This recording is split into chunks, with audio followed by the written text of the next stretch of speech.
नमस्कार, आप देख रहे हैं लोकल खबरें सोशल मीडिया न्यूज। अड़गड़ानंद महाराज के परम शिष्य आश्रम प्रभारी बिहार से श्रद्धानंद महाराज का आगमन नालासोपारा की धरती पर हुआ। आगामी 22 जनवरी 2025 को श्री रामलला की प्राण प्रतिष्ठा को पूरे 1 वर्ष पूरे होने जा रहे हैं। इस अवसर पर नालासोपारा पूर्व स्थित श्री रामनगर में श्री राम सत्संग का आयोजन पंकज प्रदीप सिंह व प्रमोद सिंह द्वारा किया गया। और भगवान आइए सुनते हैं इस दौरान क्या कुछ कहा श्रद्धानंद महाराज व आयोजक, साथ ही श्रद्धालुओं ने। आइए सुनते हैं। हमारे पूज्य गुरुदेव भगवान यथार्थ गीता के प्रणेता स्वामी जी हैं, उनका मैं छोटा सा सेवक हूँ और महाराज जी का दर्शन करने आया था। पालघर में हम लोग का आश्रम है और यहाँ पर आज भव्य एक आयोजन है। भगवान राम जी का जो अयोध्या धाम में भव्य मंदिर बना है, तो वो जनवरी महीने में ही मतलब के लोकार्पण उसका हुआ था। तो ये क्या नाम है, प्रदीप सिंह जी हैं, ये पथ प्रमोद सिंह, तो पंकज सिंह, ये सब लोग मिल करके यहाँ पर एक वही सत्संग का आयोजन भगवान राम के प्रति, आज समाज में भगवान राम क्यों जरूरी है, इसी विषय पर हम सब लोग 1 घंटे का सत्संग करेंगे कि भाई राम पूरे मानव के लिए क्यों उपयोगी है। राम किसी एक खास समुदाय के लिए नहीं, बल्कि राम मतलब मानव होता है। तो विशेष हम आपको सत्संग में बताएंगे।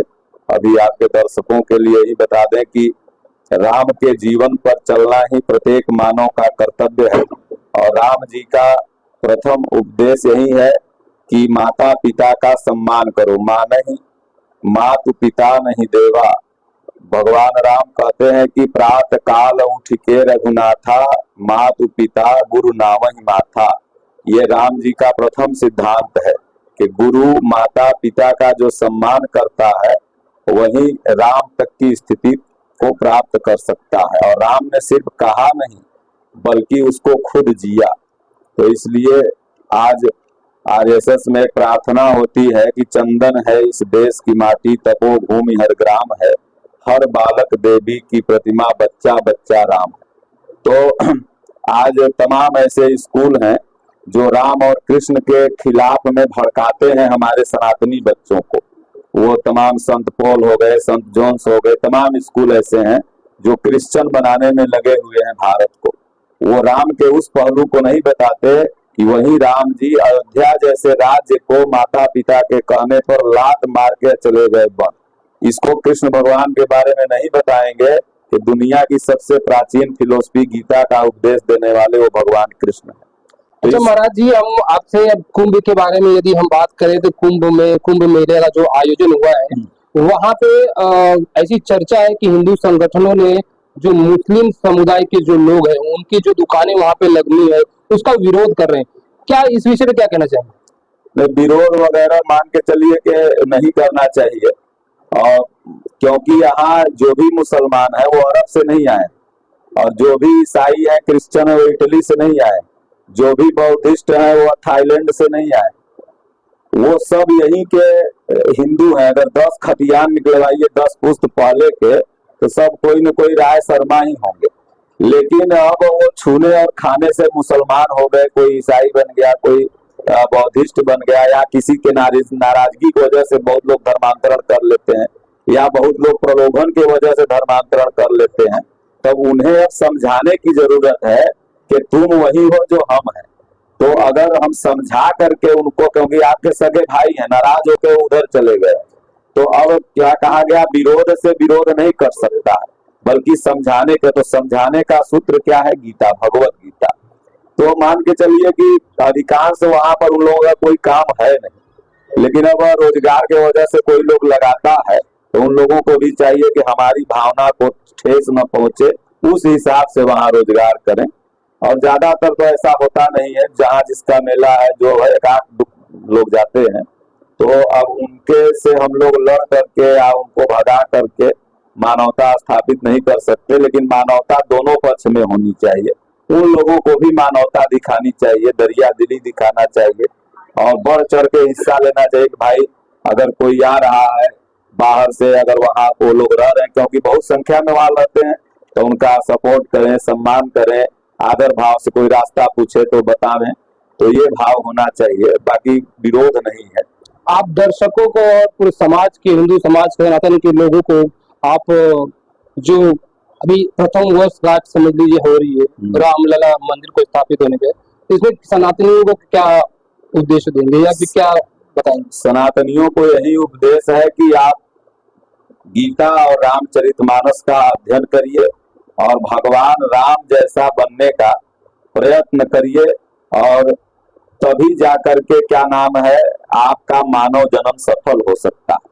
नहीं तो अगर आप रावण बनते चले जा रहे हैं, आज राम की संख्या समाज में बहुत कम है और रावण की संख्या बहुत ज्यादा है, तो रावण मतलब क्या होता है, कोई 10 सिर वाला रावण नहीं था। जो बुरे व्यक्ति हैं वही रावण है और जो अच्छे व्यक्ति हैं वही राम है। तो आपको रामत्व बनना है, न कि रावण बनना है, इसलिए सब लोग मेल जोल से रहें। भगवान राम ने कहा था कि सब मम प्रिय सब मम उपजाए और सबते अधिक मनुज मोहि भाई। वो नहीं कहे सबसे अधिक ईसाई मोहि भाई, सबसे अधिक मुसलमान मोहि भाई, या सबसे अधिक पंडित जी मोहि भाई, या सबसे अधिक यादव मोहि भाई। वो क्या कहते हैं, सबसे अधिक मनुज मोहि भाई, मतलब मनुष्य हमें अच्छा लगता है। ये भगवान राम का स्टेटमेंट है। तो जब रामायण गीता आप पढ़ेंगे तब तो राम को समझ पाएंगे। सिर्फ मतलब कि हमने देखा है कि तमाम ऐसे अदर कंट्री हैं जहां राम के पद चिन्हों पर लोग चलते हैं, रामलीला होती है। अगर आपके अंदर राम है तो रावण भी है, तुरंत है। आप वही व्यक्ति अच्छा करता है, वही व्यक्ति थोड़ा देर में बुरा बन जाता है। वो नहीं, अपने रामत्व को मरने मत दीजिए।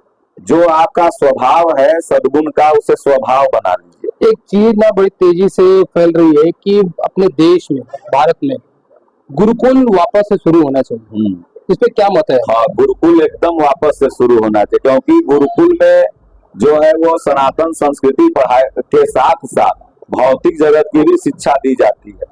और गुरुकुल में बच्चों को चरित्रवान बनाओ कि बचपन से वहाँ पर संस्कारमय पढ़ाई होती है। या तमाम और जैसे रामदेव बाबा भी चला रहे हैं गुरुकुलम, या और तमाम स्कूल हैं जहाँ पर धर्म की शिक्षा दी जाती है। इन आवारों से ज्यादा अच्छे बच्चे वहाँ होते हैं। इसलिए पूरे सनातनियों को चाहिए कि हिंदू ऑर्गेनाइज से जो स्कूल चल रहे हों, जहाँ राम और कृष्ण की फोटो लगी हो, ये संतों का देश है, ये सेंटा का देश नहीं है। तो जहाँ पर सनातन संस्कृति बताई जा रही हो वहां पर अपने बच्चों को भेजिए। नहीं, आपको जीवन में सुख समृद्धि शांति पाना है तो बच्चों को राम और कृष्ण से जोड़ के रखना होगा, तभी जाके हो सकता है। और नहीं तो मतलब कि फिर तैयार रहिए शेल्टर होम में जाने के लिए। श्री राम नगर में कार्यक्रम हो रहा है, क्या क्या कार्यक्रम है?